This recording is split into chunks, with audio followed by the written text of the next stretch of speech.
ஆஞ்சநேய சுவாமி அந்த கீர்த்தனத்திலேயே அந்த ஆனந்தத்தை ராமநாம கீர்த்தனம் அந்த ராமநாம கீர்த்தனத்திலேயே அந்த ஆனந்தத்தை அடைஞ்சுட்டார் அப்படிங்கிறது தான் பவனாத்மஜ பரிபூஜிதம் பார்வதீச முக ரசிதம். பார்வதீசன் அப்படிங்கிறது சிவபெருமான். காசி ரகசியம்னு ஒரு கிரந்தம் இருக்கு. காசியாவது மரணம் முக்திஹி அப்படின்னு சொல்றது. காசியில ஒரு பிராணி செத்தா, நாய் கழுத செத்தா கூட அதுகளுக்கு கூட மோட்சம் கிடைச்சுள்ளது அப்படிங்கிறது காசியினுடைய பெருமை.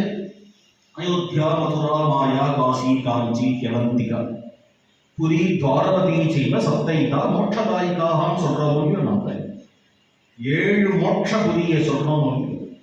அந்த பிரதானம் காசி தான்.